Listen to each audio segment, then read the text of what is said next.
Assalamualaikum warahmatullahi wabarakatuh. Perkenalkan, nama saya Aldi Nurhudaya Suparman, kelas B1 2019, Fakultas Ilmu Pendidikan PGSD IKIP Siliwangi. Di sini saya akan menjelaskan tentang beberapa hal yang harus dipersiapkan dan direncanakan oleh seorang guru ketika dia hendak mengajar. Yang pertama, yaitu guru harus mempersiapkan rencana pelaksanaan pembelajaran atau RPP. Kenapa demikian? Karena dengan RPP di sana terdapat runtutan atau kegiatan-kegiatan, baik itu kegiatan pembuka, inti dan penutup di sana sudah tercantum dan kita melakukan skenario pembelajaran sesuai dengan RPP tersebut, dan kita juga memiliki gambaran bagaimana nanti ketika kita di lapangan atau di dalam kelas. Dan manfaat penyusunan RPP itu sendiri adalah untuk pedoman bagi seorang guru dalam mengajar agar lebih sistematis dan terencana. Jadi sesuai dengan apa yang direncanakan dalam RPP tersebut. Jadi tidak melenceng dengan acara-acara atau langkah-langkah yang lain. Jadi sudah ada tahapan-tahapannya. Kegiatan awal seperti gimana, terus kegiatan inti seperti apa, dan penutup seperti apa. Dan untuk apa gitu? Untuk apa kita melakukan penyusunan RPP? Ya untuk mencapai suatu yang menjadi tujuan kita, yaitu tujuan pembelajaran. Seperti apa? Tujuan afektifnya seperti apa? Tujuan kognitifnya seperti apa? Maupun psikomotornya juga seperti apa. Gitu. Kemudian yang kedua, yaitu guru harus menyiapkan media pembelajaran. Media pembelajaran di sini yaitu lebih tepatnya guru menyampaikan suatu pengajaran kepada siswa, suatu pelajaran kepada siswa dengan media apa? Apakah medianya dengan video? Apakah dengan infokus? Atau langsung dengan buku? Dengan catatan tertentu? Atau dengan memberikan LKS atau seperti apa? Yaitu menggunakan media-media tertentu yang menunjang pendidikan, yang menunjang pengajaran kita kepada murid agar pengajaran atau apapun yang kita berikan kepada anak akan diterima oleh mereka. Kemudian gunanya kita menggunakan media pembelajaran, yaitu yang pertama, memudahkan siswa untuk memahami pelajaran yang kita berikan. Yang kedua, guna merangsang ranah afektif, kognitif, maupun psikomotornya. Kemudian yang ketiga yaitu mempersiapkan, mempelajari materi yang akan diajarkan kepada siswa. Nah, di sini guna mempelajari materi gitu, apa yang akan kita sampaikan, kita dulu atau seorang guru dulu yang harus mengerti apa yang harus kita ajarkan kepada anak agar nanti tidak ada miskonsepsi atau salah pengertian.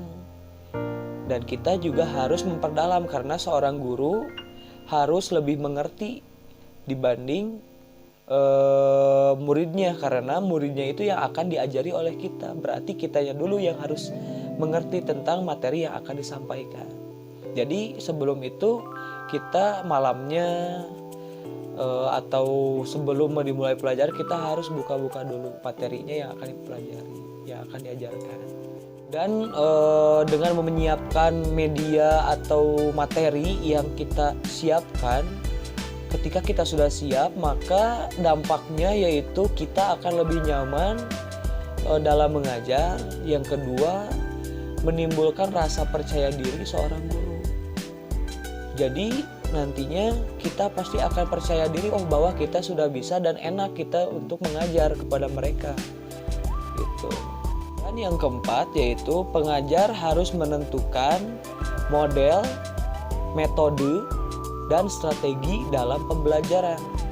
Nah, di sini kan banyak model-model seperti model kontekstual teaching and learning, yaitu CTL. Kemudian ada juga teknik atau model pembelajaran seperti RME, PBL, dan PJBL, dan masih banyak lagi metode-metode lain. Nah, di sini kita memilih sesuai dengan karakter siswa. Jadi kita harus pandai-pandai sebagai seorang guru, kita harus pandai-pandai memilih model pembelajaran apa nih yang cocok untuk kelas yang akan kita ajarkan. Jadi jangan kita samakan kelas A dengan kelas B, karena setiap kelas itu karakternya mempunyai karakter yang berbeda-beda. Ada yang kelas A misalkan dia itu siswanya aktif, maka dia harus menggunakan model yang ini. Dan sedangkan yang B ini cenderung lebih pasif gitu ya. Jadi tidak ada komunikasi, kita harus menggunakan cara lain atau metode lain yang lebih menyenangkan, yang bisa menimbulkan rasa atau memotivasi siswa untuk belajar. Jadi dalam kegiatan pembelajaran itu harus timbulnya rasa semangat siswa dan yang lain sebagainya, agar tujuan dari pengajaran atau pendidikan ini tercapai. Dan yang kelima yaitu memahami karakter siswa. Memahami karakter siswa di sini kita yang seperti yang tadi yang saya sampaikan, bahwa kita juga harus pandai-pandai memahami, karena setiap kelas, setiap siswa juga pasti berbeda-beda. Ada siswanya yang pendiam, ada yang aktif, bahkan ada yang sampai hyperaktif gitu. Nah, kita sebagai guru harus bisa menyesuaikan. Bagaimana nih kita mengajar kepada si A, bagaimana nih kita mengajar kepada si B, jadi tidak bisa disamakan. Dan kita juga harus memperkirakan bagaimana gitu nanti kita menggunakan metode seperti ini dengan pengamatan kita sesuai karakter siswa-siswa yang akan kita ajar.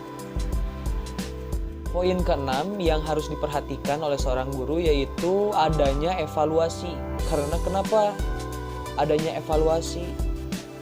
Agar guru mudah untuk mengukur bagaimana perkembangan atau kemajuan seorang siswa dalam proses belajar mengajar kita. Apakah dia sudah mengerti apa yang kita ajarkan, ataukah belum?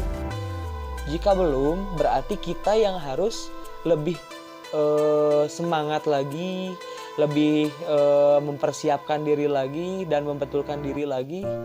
Ya, kita muhasabah diri aja gitu ya. Dengan evaluasi tersebut dapat berupa tes atau bentuk lisan juga bisa. Ya, apal sajalah, yang penting si anak dapat kita ketahui kemajuan perkembangannya ketika awal dia masuk sampai setelah kita keluar dari kelas tersebut. Apakah ada perkembangan atau tidak? Apakah ada kemajuan atau tidak?